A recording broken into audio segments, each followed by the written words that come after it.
আসসালামু আলাইকুম নাজরিন। এরকম ইসলামিক লেকচার শুনতে আমাদের ইউটিউব চ্যানেল দাওয়াতে ইসলামকে সাবস্ক্রাইব করুন এবং বেল আইকন নোটিফিকেশন অন করে নিন যাতে সরাসরি ভিডিও আপনার কাছে পরবর্তী পৌঁছাতে পারে।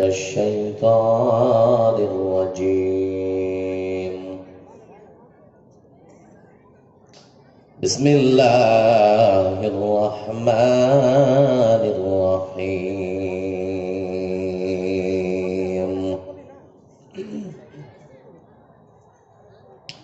أفغير دين الله يبغون وله أسلم من في السماوات والأرض طوعا كرها وإليه يرجعون وقال الله تبارك وتعالى أعوذ بالله من الشيطان الرجيم بسم الله الرحمن الرحيم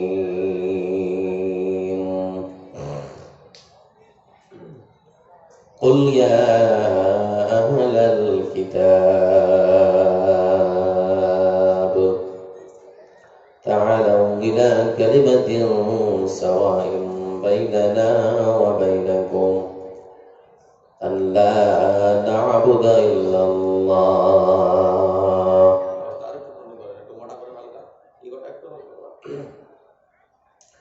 আকাশ গড়েছ দিয়ে বিশালতা সাগর গড়েছ দিয়ে গভীরতা করেছ সৃজন এই পৃথিবীটা সাজিয়েছ ফলে ফুলে তরুলতা ও আমার মালিক তোমার উপমা তুমি একা ও আমার মালিক তোমার উপমা তুমি একা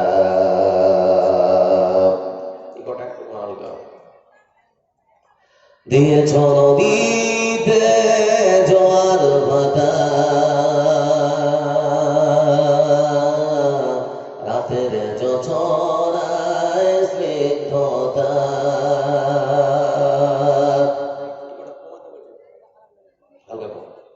দিয়েছ নদীতে জোয়ার ভাটা রাতের জোছনায় স্নিগ্ধতা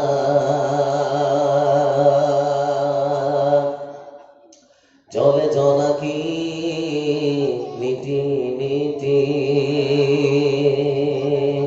জলে জনাকি মিটি মিটি বলে আল্লাহ আল্লাহ ও আমার মালিক তোমার উপমা তুমি একা ও আমার মালিক তোমার উপমা তুমি একা দিয়েছ শুভ্র মেঘ বৃষ্টি ফোঁটা ফসলের জমিনে উর্বরতা দিয়েছ শুভ্র মেঘ বৃষ্টি ফোঁটা ফসলের জমিনে উর্বরতা রহমের ছায়া দিয়ে রেখেছ ঢেকে রহমের ছায়া দিয়ে রেখেছ ঢেকে তুমি আল্লাহ আল্লাহ ও আমার মালিক তোমার উপমা তুমি একা ও আমার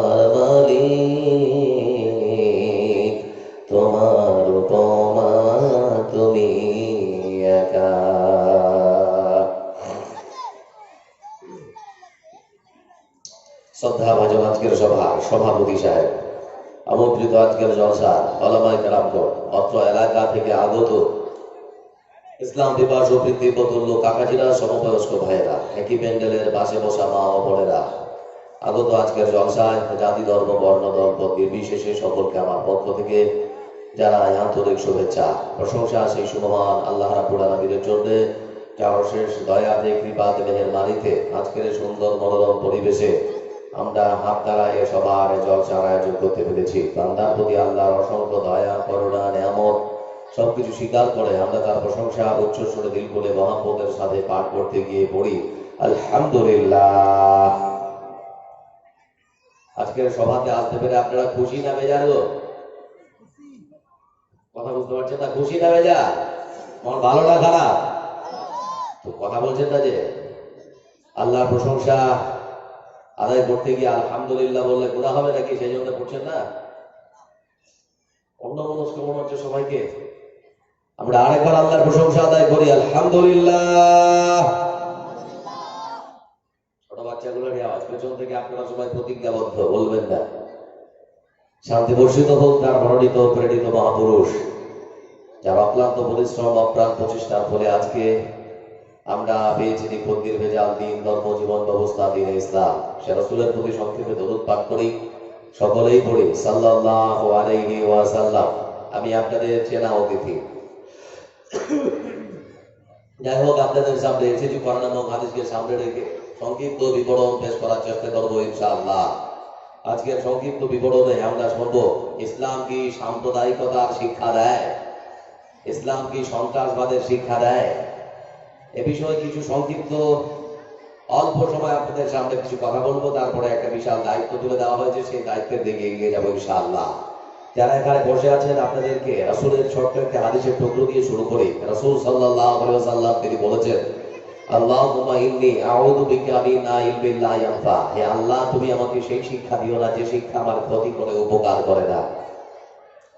আল্লাহ রাব্বুল আলামিনের রাসূল তিনি বলছেন, হে আল্লাহ, তুমি আমাকে সেই শিক্ষা দিও না যে শিক্ষা আমার ক্ষতি করে, উপকার করে না।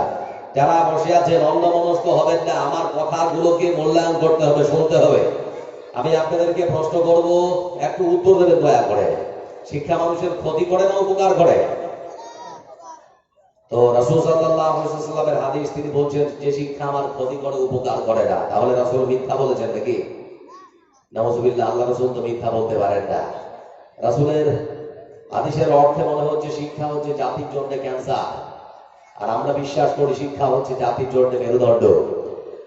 আমার বন্ধুরা, যে শিক্ষা আমাকে দাড়ি কাটতে শিখিয়েছে সপ্তাহে অন্তত একবার, সেই শিক্ষা আমার উপকার করে না, ক্ষতি করে। যে শিক্ষা আমাকে কাকড়ের নিচে লুঙ্গি প্যান্ট পায়জামা ঝুলিয়ে পড়তে শিখিয়েছে, সেই শিক্ষা আমার ক্ষতি করেছে, উপকার করেনি। যে শিক্ষা আমার ছোট্ট বাচ্চাটাকে সালামের পরিবর্তে টাটা বাই বাই শিখিয়েছে, সেই শিক্ষা আমার বাচ্চার ক্ষতি করেছে, তার উপকার করেনি। এজন্যই আমার রাসূল বলেছেন, হে আল্লাহ, তুমি আমাকে সেই শিক্ষা দিও না যে শিক্ষা আমার ক্ষতি করে, উপকার করে না।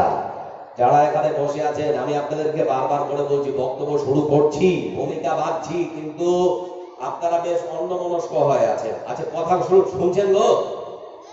পেছনের গুলো সবাই শুনছেন তো? ভাই আমার একটু দয়া করে কথা বলবেন। সর্বশক্তিমান যিনি, তিনি কে?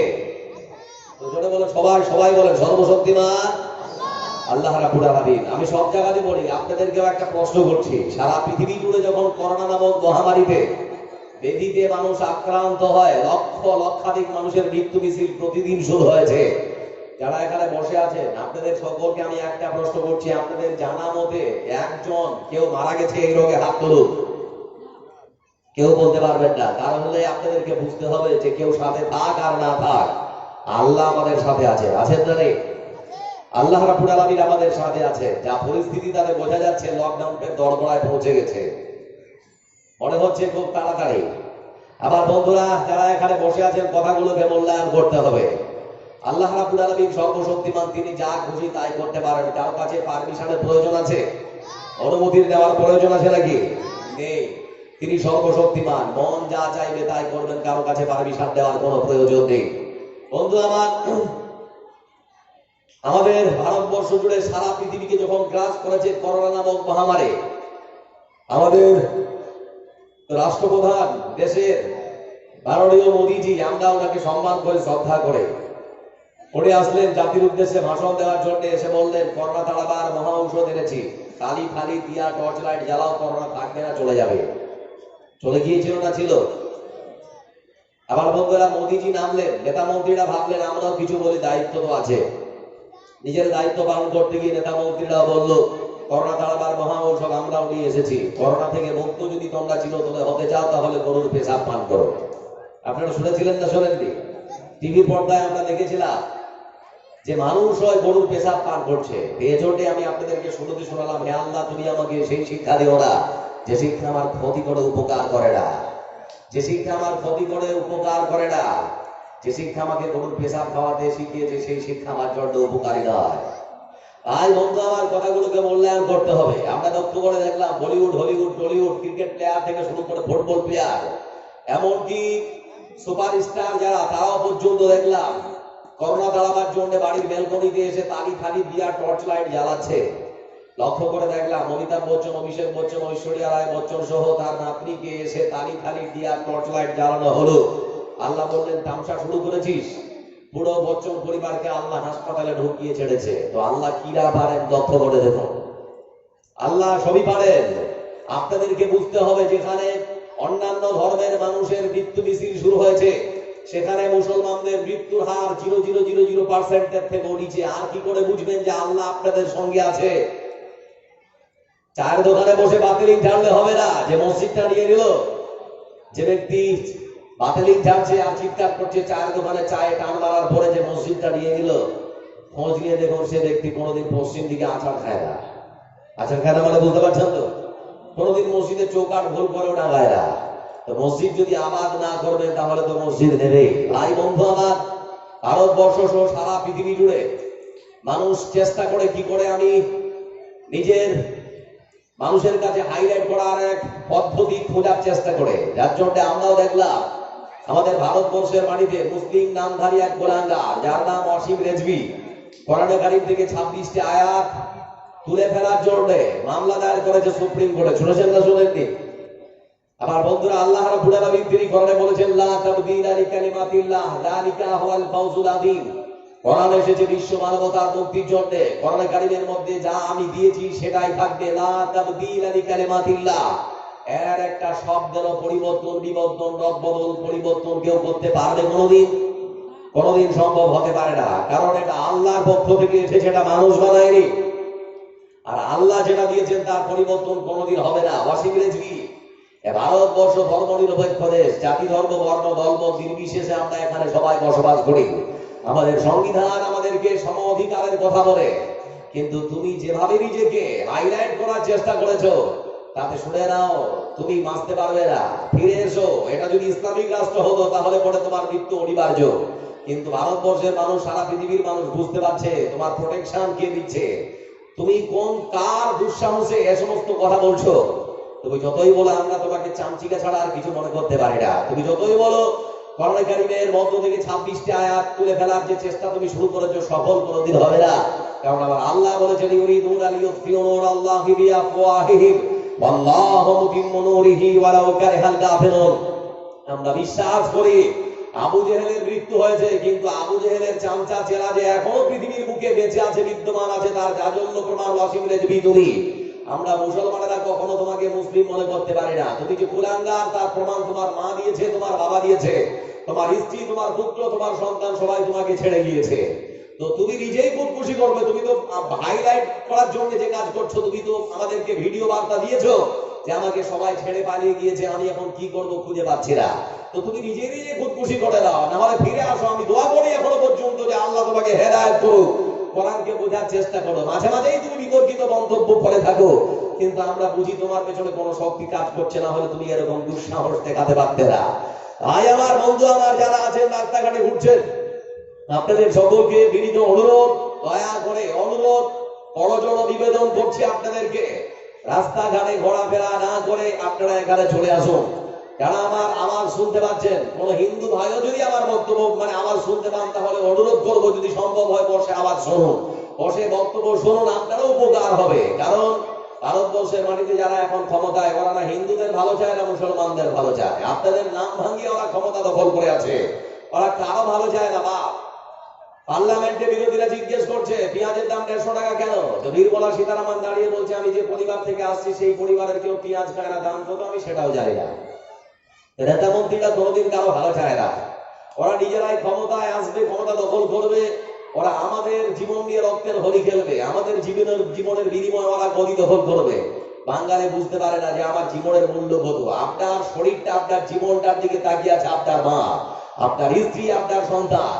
আপনি এমন কোন কাজ করবেন না যাতে পড়ে অকাল মৃত্যুর মুখে আপনি ঢলে পড়ে, আর আপনার মৃত্যুর পরে আপনার মায়ের কলটা খালি হয়ে যায়, আপনার স্ত্রী বিধবা হোক, আপনার সন্তানেরা এতিম হয়ে যায়, এটা কখনো করতে যাবেন না। ভারতবর্ষ গণতান্ত্রিক ভোট প্রয়োগ করতে হয়, এখানে একটা গণতান্ত্রিক দেশ। ভোট আসবে, ভোট চলে যাবে, কিন্তু নিজের জীবনটাকে মূল্যায়ন করার চেষ্টা করুন। ভাই আমার, ভূমিকা বাধা শেষ। আমি আপনাদেরকে বলতে চাচ্ছি, কোরআন কি সাম্প্রদায়িকতার শিক্ষা দেয়? ইসলাম কি সন্ত্রাসবাদের শিক্ষা দেয়? না, ইসলাম কখনো সন্ত্রাসবাদের শিক্ষা দেয় না।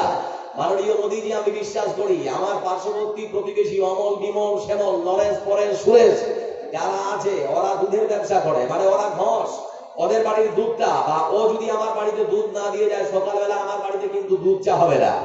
আর আমি মুদিখানার দোকানি, মুদিখানা থেকে ওর বাড়ির ছেলেরা যদি বিস্কিট না নিয়ে যায় তাহলে ওর বাড়ির চার সঙ্গে ওর ছেলেরা বিস্কিট খেতে পারবে না। সকাল হলে পরে হিন্দু মুসলমানকে দেখবে, মুসলমান হিন্দুকে দেখবে। এটাই ভারতের সংস্কৃতি, এটাই বৈচিত্র্য। আমরা বিশ্বাস করি বলা এক বৃন্তে দুটি কুসুম, হিন্দু মুসলমান, মুসলিম তার নেওয়ার বলে হিন্দু তাহার প্রাণ। মাননীয় মোদীজি, আপনি শুধু হিন্দুদের প্রধানমন্ত্রী হওয়ার চেষ্টা করবেন না। আমরা মুসলমানেরা আপনাকে শ্রদ্ধা করি, ভক্তি করি। আপনি দেশের রাষ্ট্রপ্রধান, দেশের রাষ্ট্রনায়ক, আপনি প্রধানমন্ত্রী। আপনি হিন্দু, জৈন, বৌদ্ধ, খ্রিস্টান যারা আছে সবারই প্রধানমন্ত্রী হওয়ার চেষ্টা করুন। আপনি দায়িত্ব জ্ঞানহীনতার মতো মন্তব্য করবেন না। আমরা লক্ষ্য করে দেখছি, করোনা নামক মহামারী থেকে বাঁচার জন্য দেশের মানুষকে আপনি প্রত্যেকটা রাজ্যের মুখ্যমন্ত্রীর সঙ্গে ভিডিও করে কথাবার্তা বলছেন, আর আপনার রাজনৈতিক র্যালিতে দেখছি লক্ষ লক্ষ মানুষের ভিড়। কানাকে হাইকোর্ট দেখাচ্ছেন, সেখানে কি করোনা থাকে না? ভাই বন্ধু আমার, এজন্য বলছি আপনাদেরকে সজাগ সচেতন হন, নিজে সচেতন থাকুন, কোরআন অধ্যয়ন করুন। কোরআন পড়া ভুলে গেছেন, আবার ফিরে আসুন। কোরআন কোনদিন সন্ত্রাসবাদের শিক্ষা দিতে পারে? কোরআন কখনো সন্ত্রাসবাদের শিক্ষা দিতে পারে না। তারপরে মুসলমানদেরকে পেছনে লাগা ছাড়ছে না। এই মুসলমানদেরকে ভারতবর্ষের নাগরিক কিনা প্রমাণ করার জন্য যে পায়তারা শুরু হয়েছে, যে সূক্ষ্ম পায়তারা শুরু হয়েছে, আমরা মনে করি তোমরা তোমাদের মতো চক্রান্ত করো আর আমার আল্লাহর মতো চক্রান্ত করো, তোমরা কোনোদিন সফলতা অর্জন করতে পারবে না। কারণ আল্লাহ রাব্বুল আলামিন সবথেকে সফল চক্রান্তকারী, তার চক্রান্তর কাছে কারো চক্রান্ত লাগে না। ভাই বন্ধু আমার, এজন্য বললাম আপনারা বিশ্বাস করুন আমরা মুসলমান। মাননীয় মোদীজি, আমরা সংখ্যায় কম হতে পারে কিন্তু ঈমানের স্পিরিট আমাদের অনেক। আমরা সেই মুসলমান যারা মুতাল যুদ্ধ করেছে, খাইবার করেছে, খন্দক করেছে, উহুদ করেছে, বদর করেছে। আমাদের ইতিহাসটা পড়ে দেখুন, আমরা সংখ্যায় কম, কিন্তু আমাদের কোরআনের বিরুদ্ধে যদি কেউ কথা বলে তাহলে আমরা চুপ করে বসে থাকতে পারি না। আপনি যেই নাস্তিক, যে মুরতাদ, যে ইসলাম বিদ্বেষী যে লোকটা কোরআন নামক কোরআনের আয়াতের বিরুদ্ধাচরণ যে করেছে, তাকে আপনি একটু বোঝান যে ভারতবর্ষ ধর্মনিরপেক্ষ দেশ, কোরআন নামক সংবিধান আল্লাহর পক্ষ থেকে এসেছে, ওটা মানুষ বানায়নি। ভাই বন্ধু আমার, আপনাদের সকলকে বক্তব্য শুরু করার আগে আরেকবার প্রশ্ন করছি, কেউ সাথে না থাক, কেউ সাথে থাক না থাক, আমাদের সাথে একজন আছে, তিনি কে? একটু কথা বলতে হবে, তিনি কে? আল্লাহ রাব্বুল আলামিন তিনি বলেন,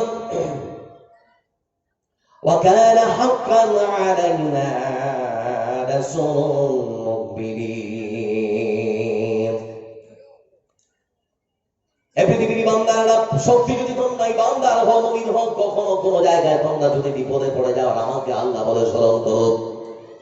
আমার দায়িত্ব, আমার কর্তব্য তখন হয়ে যায় আমার মুমিন বান্দাদেরকে আমি সাহায্য পাঠিয়ে যেন বিপদ মুক্ত করে দেই। এটা আমার দায়িত্ব, এটা আমার কর্তব্য।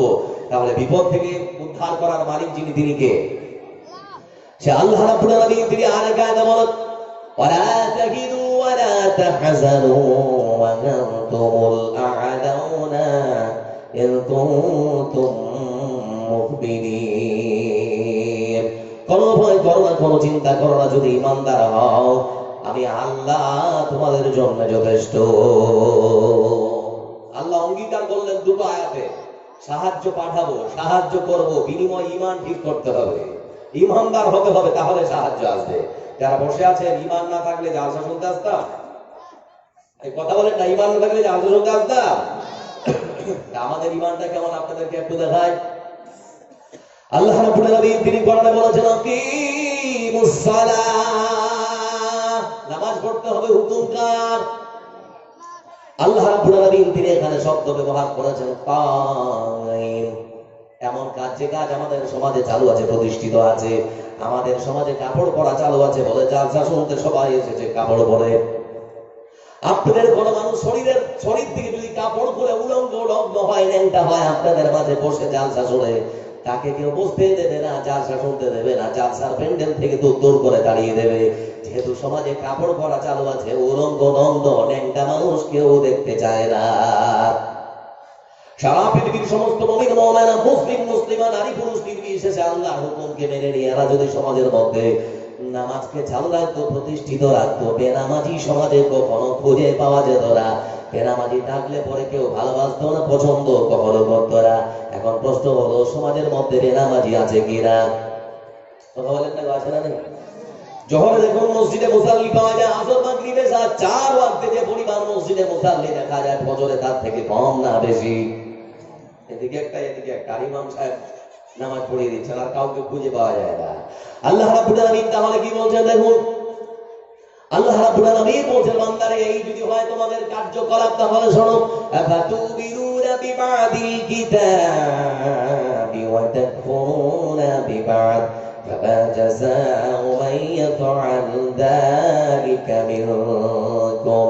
আল্লাহ রাব্বুল আলামিন বলেন বান্দারে আমার কোরআনের কিছু অংশকে যদি মানো, কিছু অংশকে যদি ছেড়ে দাও, কিছু অংশকে যদি মেনে নাও, কিছু অংশকে যদি ছেড়ে দাও, তাহলে পরে শুনে নাও, আমি আল্লাহ রাব্বুল আলামিন পৃথিবীর বুকে মুসলিমদেরকে তোমাদের পেছনে লেগিয়ে দেব।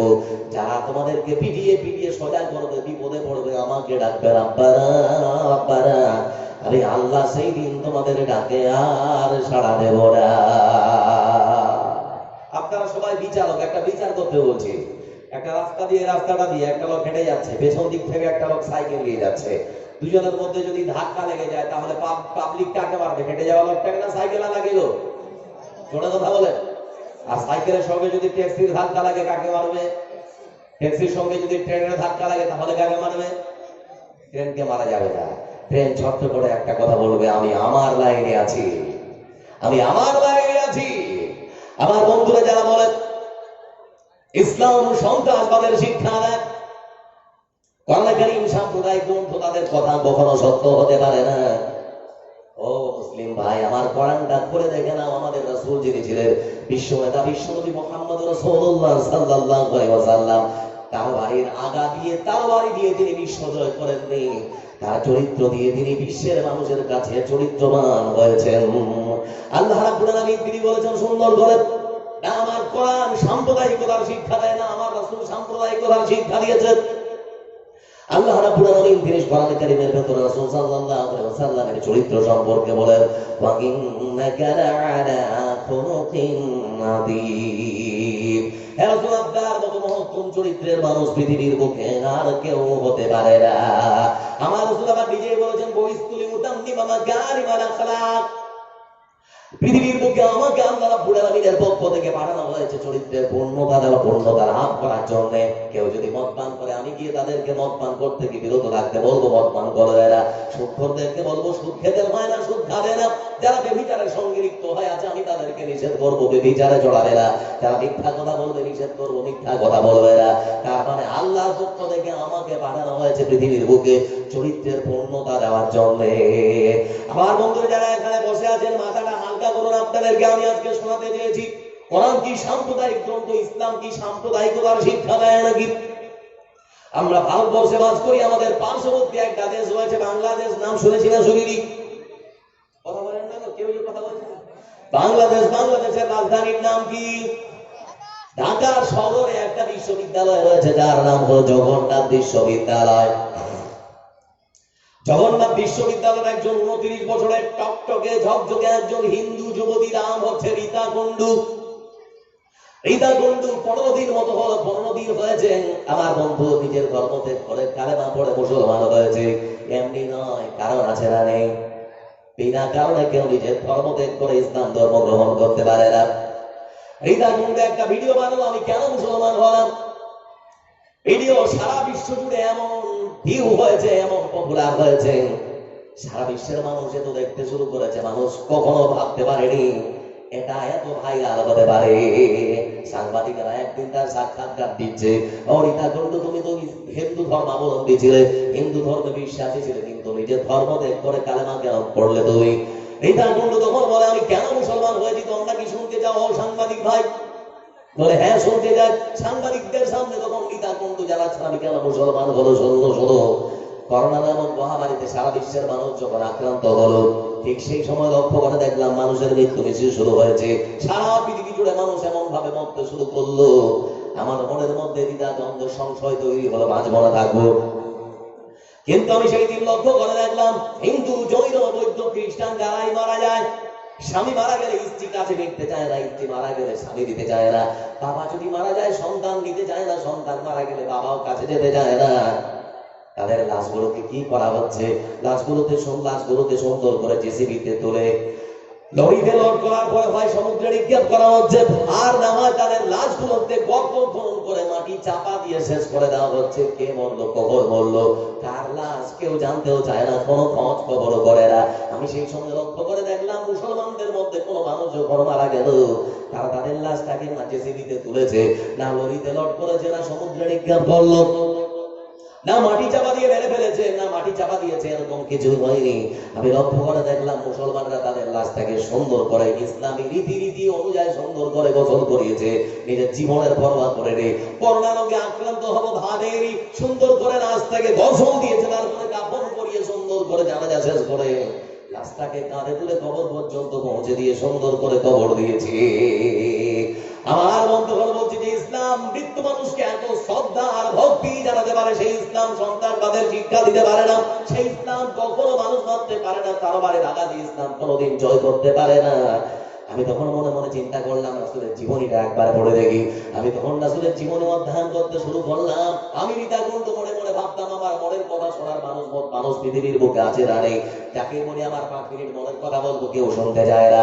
কিন্তু রাসূল সাল্লাল্লাহু আলাইহি ওয়াসাল্লামের হাদিস যখন আমি অধ্যয়ন করতে শুরু করলাম, আমি লক্ষ্য করে দেখলাম আমার রাসূল বসে আছেন, আমার রাসূল বসে আছেন, এমন সময় একটা বেদবীর লাশ চলে যাচ্ছে, আমার রাসূল উঠে দাঁড়ালেন, বসে থাকতে পারলেন না।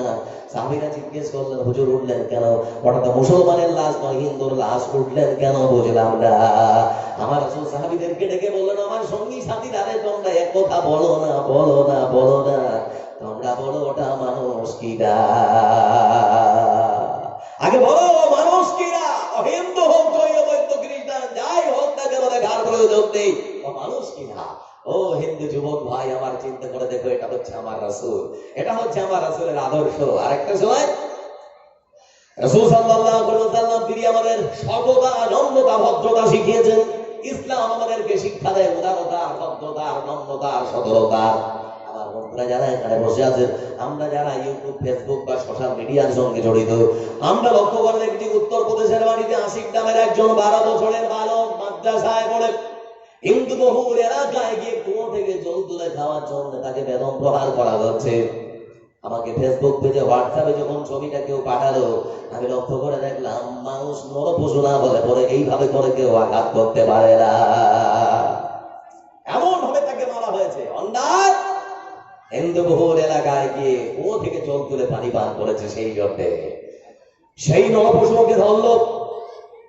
ধরার পরে ছোট্ট 12 বছরের বালককে বলছে তুমি কে, তোমার পরিচয়, নাম কি? বলে আমার নাম আশিক। বলে মুসলমান? বলে হ্যাঁ আমি মুসলমান। যাই বলেছে তুমি মুসলমান, সঙ্গে সঙ্গে তাকে যেমন পেরেছে সেমন করে মারতে শুরু করেছে। ভিডিওটা দেখলাম, ভয়ঙ্কর ভিডিও। দেখার পরে শরীরের লোম গুলো দাঁড়িয়ে গেল। আমি মনে মনে চিন্তা করলাম হিন্দু ভাইরে, তোমার শরীরটা কাটলে পরে লাল রক্ত বের হবে, আমারটা কাটলেও লাল রক্ত বের হবে, তোমার আর আমার মধ্যে কোনো পার্থক্য নেই। কেমন ভাবে তুমি মারতে পারলে? তার মানে বুঝাই যাচ্ছে তোমার মধ্যে না সততা আছে, না নম্রতা আছে, না ভদ্রতা আছে, কিছুই নেই। আমার আসলে জীবনীটা একবার করে দাও, মুসলমানকে কখনো ঘৃণা করতে পারবে না। যুবক আজকে সজাগ সচেতন হও, তোমাকে আজকে জাগতে হবে। আমার বন্ধুরা এবার বলি, কুয়ো থেকে জল তুলে পানি পান করার জন্য যদি মারা হয়, ও হিন্দু ভাই যারা আমার কথা শুনতে শুনে নাও, কোনদিন যদি পিপাসা লেগে যায়, পানি যদি কোথাও না পাও, মসজিদে ঢুকে যাও, কোন মুসলমান তোমার পরিচয় জানতে চাইবে না, পরিচয় যদি বলে দাও কেউ মারবে না, হাত লাগাবে না, প্রয়োজন হলে তোমাকে আর্সেনিক মুক্ত জল খাওয়াবে, মারতে কখনো পারে না। ঢুকে যাও মসজিদে, কেউ তোমাকে মারবে না, নিরাপত্তা মসজিদে ঢুকলে পরে। আমার বন্ধুরা চিন্তা করে যখন আপনাদেরকে বলি, এটা তো সামান্য একটা বিষয়।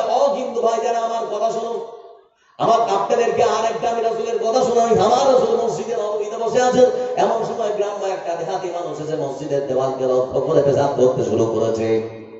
আমার রাসূল সাল্লাল্লাহু আলাইহি ওয়াসাল্লাম তিনি দেখছেন ওই লোকটা দাঁড়িয়ে দেওয়ালকে লক্ষ্য করে যখন পেশাব করছে। সাহাবীরা বলছেন, হুজুর এত বড় অন্যায় করবেন, আপনি এখনো চুপ কিছু বলছেন না? মানে রাসূল সাল্লাল্লাহু আলাইহি ওয়াসাল্লাম তিনি বললেন, আমার সঙ্গী সাথীরা চুপ হয়ে যাও, তাকে পুরোটা আনলোড করতে দাও, তারপরে তার সঙ্গে কথা হবে। লোকটা পুরোটা আনলোড করেছে। আমার রাসূল ডাকলেন, ও ভাই ধর্ম পালন করো কিনা? বলে, হ্যাঁ ধর্ম পালন করি। আমার রাসূল বললেন, তুমি কি পারবে তোমাদের যেখানে ধর্ম পালন করা হয় সেখানে পেশাব করতে? লোকটা বললেন, হুজুর না না না, সেটা তো ইবাদত করার জায়গা, পেশাব করার জায়গা নয়। আমার রাসূল বললেন, আকাশ আর জমিনের মধ্য থেকে পবিত্র জায়গা মসজিদ থেকে আর কিছু হতে পারে না, এটাতে আমরা ইবাদত করি, এখানে পেশাব করতে হয় না, চলে যাও। লোকটা চলে যাচ্ছে। সাহাবীরা বলছেন, হুজুর এখনো সময় আছে, অনুমতি দিন, শরীর থেকে মাথাটা আলাদা করে দেব। আমার রাসূল বললেন, প্রয়োজন নেই, পেশাবের জায়গাটা একটু সামান্য জল বইয়ে দিলেই পরিষ্কার, রক্ত ঝরাতে হবে না। ইসলাম কি আমাদেরকে সন্ত্রাসবাদের শিক্ষা দেয় নাকি? কোরআন কি সাম্প্রদায়িক গ্রন্থ নাকি যে ইসলামে শুধুমাত্র একটা বিড়াল মানলে পরে জাহান্নামে যেতে হয়? বন্ধু, সেই ইসলাম কখনো মানুষ মারার শিক্ষা দিতে পারে না। যে কোরআন আমাদেরকে শিক্ষা দেয়, একটা নিরীহ মানুষকে কেউ যদি তোমরা অন্যায় ভাবে মারো, সে মুসলিম অথবা অমুসলিম, এখানে কোন জাতি বা ধর্ম উল্লেখ করা হয়নি। আমার আল্লাহ বলেছেন, কোন মানুষ যদি কোন মানুষকে হত্যা করে, হোক সে মুসলিম অথবা অমুসলিম, অন্যায় ভাবে যদি হত্যা করে, তাহলে মনে করো সে যেন সারা পৃথিবীর মানুষকে হত্যা করলো। আর একজন নিরীহ মানুষকে কেউ যদি নিরাপত্তা দেয়, আমার আল্লাহ বলেছেন সে যেন সারা পৃথিবীর নিরীহ মানুষকে নিরাপত্তা দিল।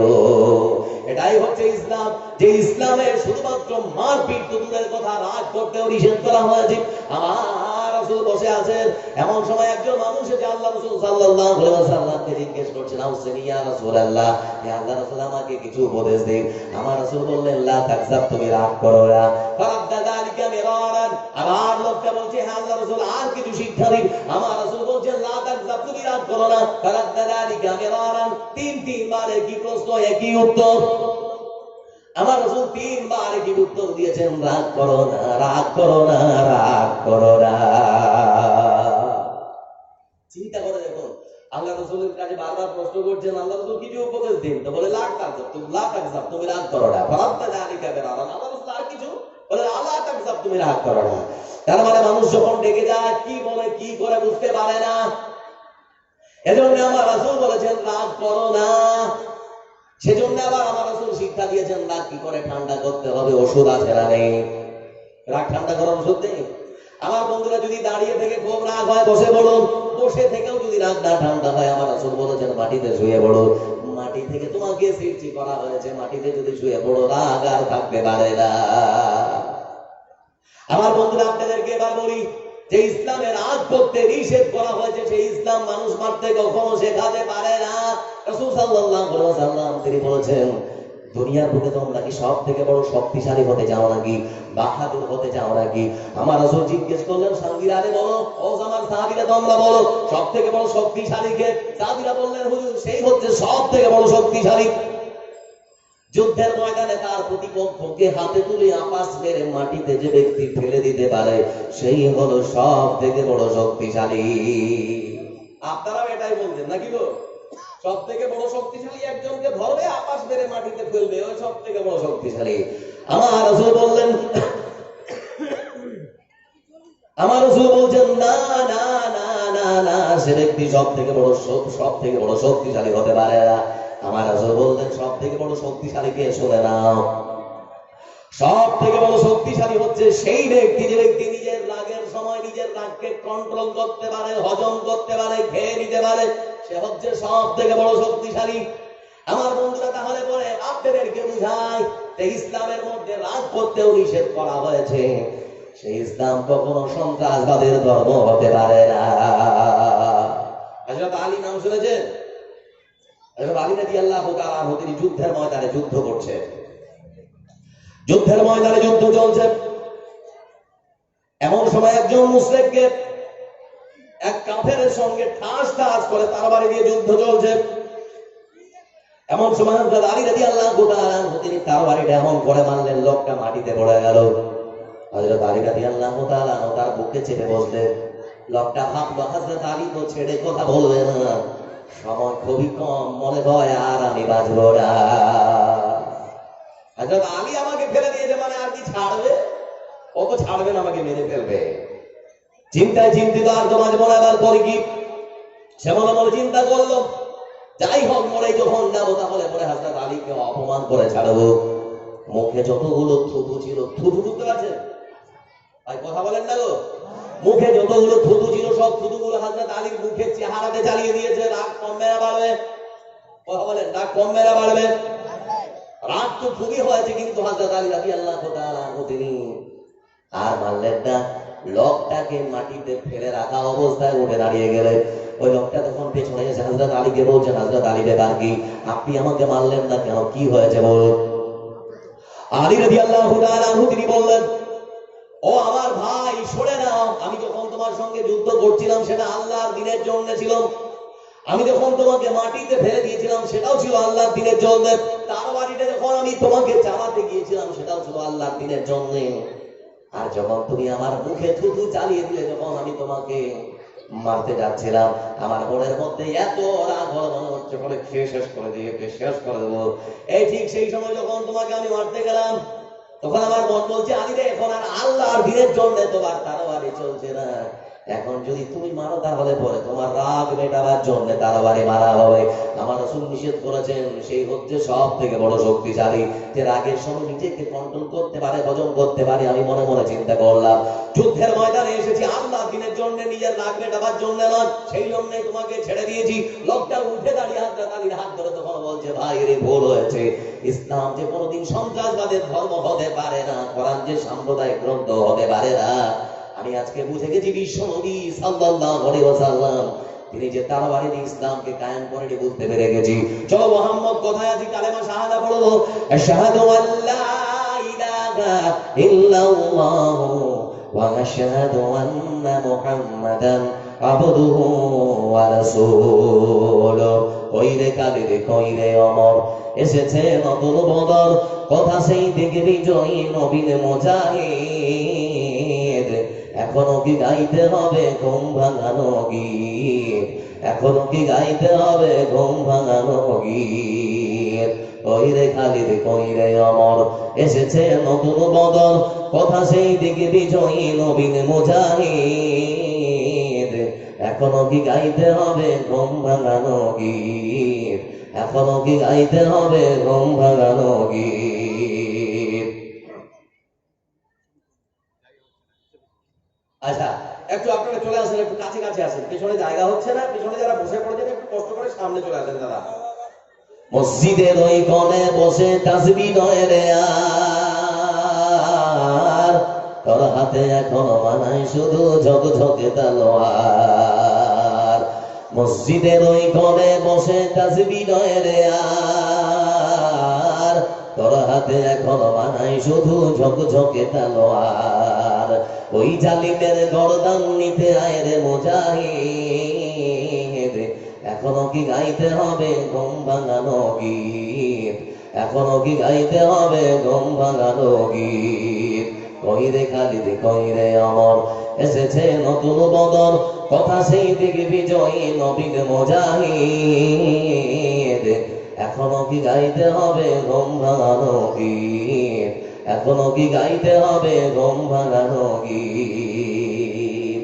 ভাই আমার, যে যতই বলুক কোরআন সন্ত্রাসবাদের শিক্ষা দেয়, ইসলাম সন্ত্রাসবাদের শিক্ষা দেয়, কোরআন সাম্প্রদায়িক গ্রন্থ তারা চলন্ত বা যারা সরাসরি মিথ্যা কথা বলে, তাদের কথার কোনো ভিত্তি নেই। বলছিলাম আপনাদেরকে, ইসলাম যে সন্ত্রাসবাদের ধর্ম নয়। আপনারা যারা এখানে বসে আছেন, আপনাদেরকে কয়েকটা শুধুমাত্র কথা তুলে ধরবো। ভালো করে মাথা ঠান্ডা রেখে আজকে আপনাদেরকে কথা শুনতে হবে। আর মাত্র কয়েকটা মিনিট আমি আপনাদের সামনে আছি। আমাদের জন্য একজনই আদর্শ, আমাদের জন্য একজনই মডেল, তিনি হচ্ছেন বিশ্বনবী মুহাম্মদ রাসূলুল্লাহ সাল্লাল্লাহু আলাইহি ওয়াসাল্লাম। তিনি হচ্ছেন আমাদের জন্য আদর্শ, তিনি হচ্ছেন আমাদের জন্য মডেল। আর কেউ আমাদের জন্য আদর্শবান হতে পারে না। রাসূলকে মেনে নিন, সব জায়গায় শান্তি আসবে। আমার বন্ধুরা, আপনাদেরকে কয়েকটা কথা শোনাই। আমরা টাকার মধ্যে যে ব্যক্তিকে দেখতে পাই তার নাম হচ্ছে মহাত্মা গান্ধী। মহাত্মা গান্ধীর একটা বই পাওয়া যায়, মাই লাইফ, আমার জীবন। তিনি লিখছেন, ভারতবর্ষ এখন স্বাধীন, ভারতবর্ষ শাসন করছে ইংরেজরা। আমরা যদি আবার ভারত স্বাধীন করতে পারি, তাহলে পরে রাসূল সাল্লাল্লাহু আলাইহি ওয়াসাল্লামের জীবন আদর্শের উপরে আমরা ভারতকে পরিচালনা করব। আমরা দিল্লির মুখ্যমন্ত্রী কেজরিওয়ালের নাম শুনেছি, তিনি প্রকাশ্যে বলতেন, এখনো বলেন যে আমার বঞ্চা হাজরত উমারের জীবনী অনুযায়ী এই ভারতবর্ষের দিল্লির রাজধানী যার দায়িত্বে আমি আছি, এই রাজধানী আমি পরিচালনা করব। তারা হচ্ছে জ্ঞানী মানুষ, তারা হচ্ছে জ্ঞানী মানুষ। আমার বন্ধুরা, যুবক ছেলেরা, তোমাদেরকে আদর্শবান হতে হবে। রাসূল সাল্লাল্লাহু আলাইহি ওয়াসাল্লামের মতো আদর্শবান হও, সব জায়গায় শান্তি আসবে। রাসূলের আদর্শ ছেড়ে দিলে পরে অশান্তি যেখানেই যাবে সেখানেই দাঁড়া বাঁধবে, শান্তি আর কোথাও আসবে না। বলছিলাম, আমাদের জন্য একজনই আদর্শবান, তিনি হচ্ছেন বিশ্বনবী মুহাম্মদ রাসূলুল্লাহ সাল্লাল্লাহু আলাইহি ওয়াসাল্লাম। যারা সন্ত্রাসবাদের কথা বলে, আমি তাদেরকে শুধুমাত্র আর দুটো কথা শোনাতে চাই। আমরা যারা ক্রিকেট খেলা দেখি, দক্ষিণ আফ্রিকার মাটিতে এত বড় দাড়ি নিয়ে একটা ক্রিকেট প্লেয়ার আছে, তার নাম কি? হাসিম আমলা। কি নাম? হাসিম আমলা। হাসিম আমলা প্রথম শ্রেণীর ক্রিকেটে এত বেশি তিনি সেঞ্চুরি করেছেন আর এক হাফ সেঞ্চুরি করেছেন। সুযোগ পেলেন ন্যাশনাল টিমে খেলার জন্য। ন্যাশনাল টিমে তিনি এবার সুযোগ পেয়েছেন হাসিম আমলাকে। মাথায় টুপি আর ড্রেস দেওয়া হচ্ছে, জার্সি তুলে দেওয়া হলো, কিন্তু যে জার্সি তিনি এবার পরবেন, শরীরে পরার সঙ্গে সঙ্গে দেখছেন মদের লোগো লাগানো রয়েছে, মদের লোগো আছে। তিনি এবার বলছেন, ক্রিকেট টিমের ম্যানেজমেন্টের দায়িত্বে যারা আছে তাদের প্রধানকে, আমি ইসলাম ধর্ম পালন করি, মদ আল্লাহ রাব্বুল আলামিন তিনি নিষেধ করে দিয়েছেন, মদ পান করা যাবে না, মদের লোগো লাগানো যাবে না। আমি হাসিম আমলা খেলা ছেড়ে দিতে পারি, কিন্তু মদের লোগো লাগানো জার্সি পরে কখনো খেলতে পারি না। একজন মাত্র ক্রিকেট প্লেয়ার, চিন্তা করে দেখুন যুবক, আজকে তোমাকে পাল্টাতে হবে, তোমাকে পরিবর্তন হতে হবে। সেই হাসিম আমলা এখন দক্ষিণ আফ্রিকার মতো ক্রিকেট টিমে খেলেন। খুব ঠান্ডা শান্ত মেজাজের একজন মানুষ, কিন্তু যখন ব্যাটটা হাতে পেয়ে যায়, বলারদেরকে তুলোধনা করে ছেড়ে দেয়, তখন কিছু বুঝে না।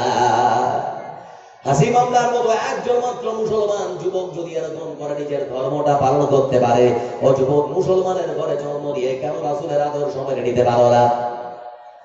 তোমার চরিত্র দেখে অমুসলিমরা বলে ইসলাম নাকি সন্ত্রাসবাদের শিক্ষা দেয়, কারণ তুমি এমন লাফাঙ্গাবাজি করো, এমন ব্যবহার, এমন তোমার চরিত্র হয়ে গেছে।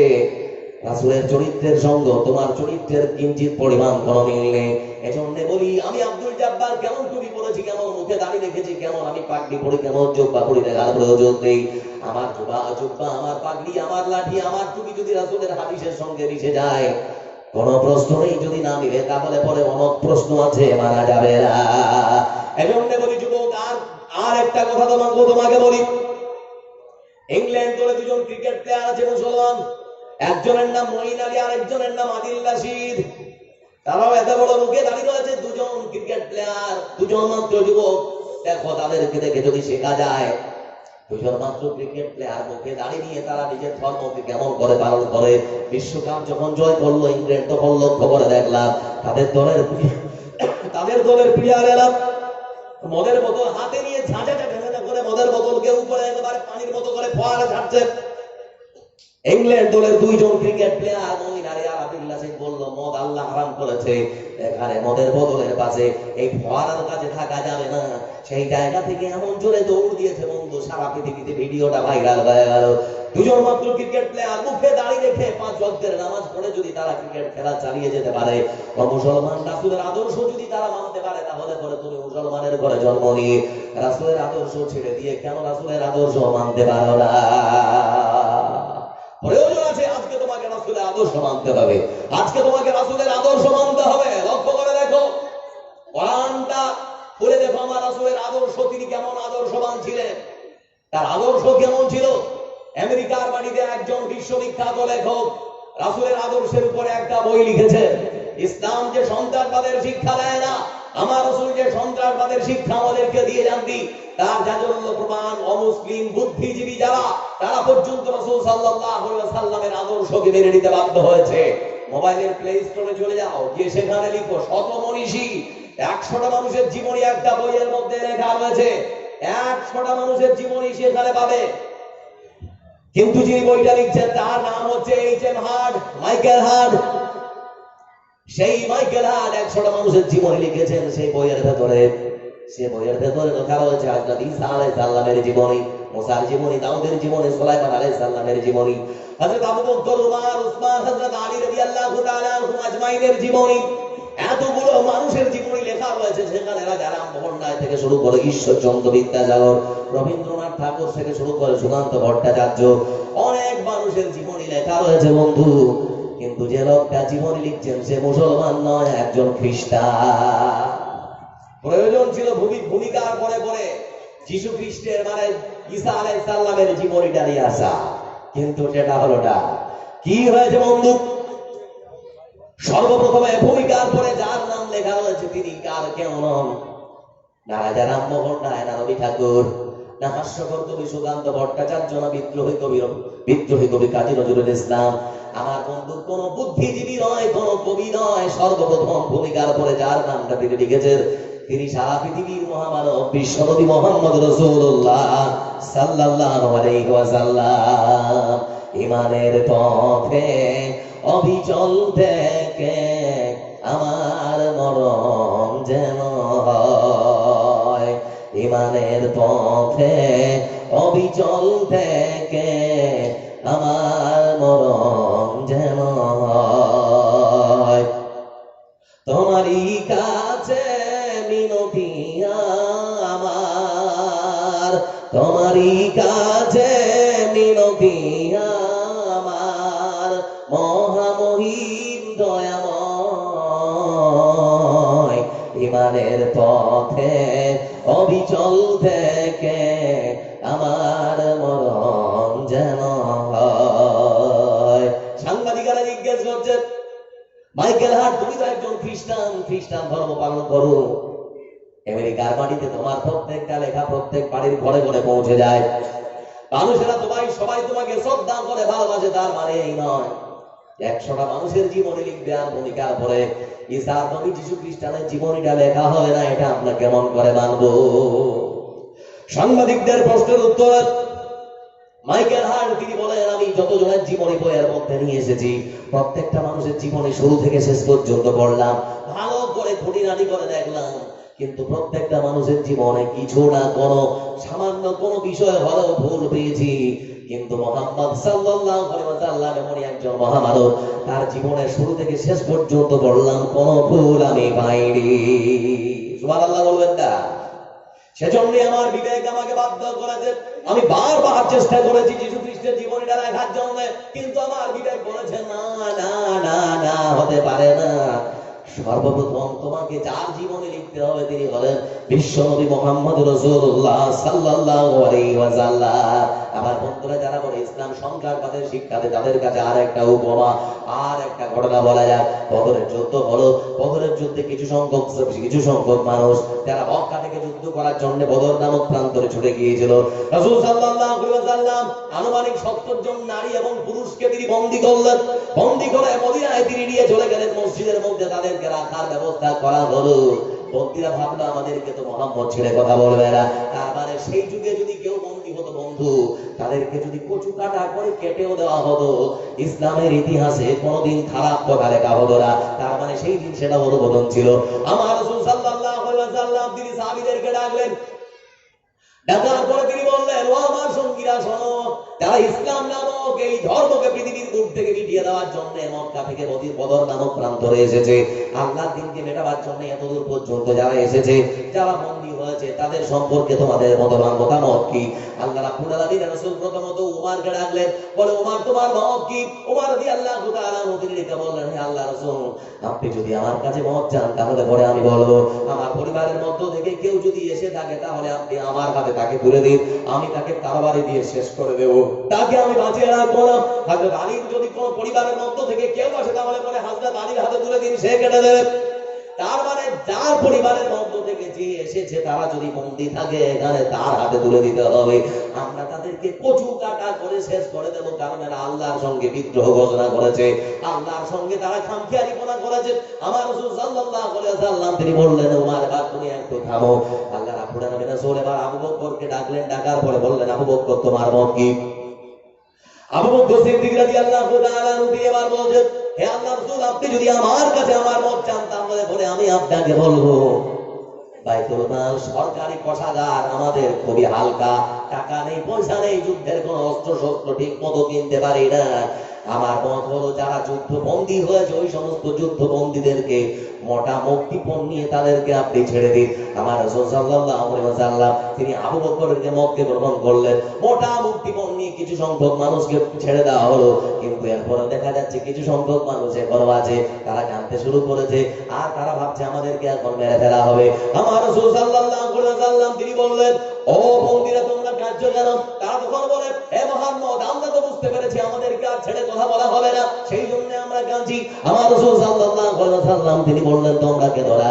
তোমরা যদি মনে করো এখান থেকে তোমরা ছাড়া পেতে চাও তাহলে পরে তোমাদেরকে একটা কাজ করতে হবে। মদিনার বাড়িতে 10 জন মানুষ যারা কিছু জানে না তাদেরকে শিক্ষা দিতে হবে। 10 জনকে যদি শিক্ষা দিতে পারো তাহলে তোমাদের জন্য এটাই হবে মুক্তিপথ। আমার ভাই বন্ধু বান্ধবী যারা বসে আছেন তারা দেখুন, ইসলাম শিক্ষা দেয় উদারতা আর নম্রতা আর ভদ্রতা, আর সন্ত্রাসবাদিতা আর কখনো শিক্ষা দিতে পারে না। যুবক ছেলেরা বুঝাবে কি করে ইসলাম ধর্ম কি, বুঝাবো কি করে? যারা এখানে বসে আছেন মা বোন, আরেকটা কথা বলি, ইসলাম যে সন্ত্রাসবাদিতার শিক্ষা দেয় না, তার জাজল্য প্রমাণ আমেরিকার বাড়িতে একজন হাই এডুকেটেড শিক্ষিতা কোর্টের উকিল কালেমা পড়ে মুসলমান হয়েছে, যার নাম লিসা ভ্যালেন্টাইন। লিসা ভ্যালেন্টাইন একজন কোর্টের উকিল, হাই এডুকেটেড শিক্ষিতা, কালেমা পড়ে মুসলমান হয়েছে। বিশ্বনবী সাল্লাল্লাহু আলাইহি ওয়াসাল্লামের জীবন আদর্শ পড়ে তিনি নিজেকে আর ধরে রাখতে পারেননি। তিনি চিন্তা করলেন, দুনিয়া এবং পরকালে আমাকে যদি কেউ শান্তি দিতে পারে তাহলে পরে ইসলাম ছাড়া কোনো ধর্ম আমাকে শান্তি দিতে পারে না।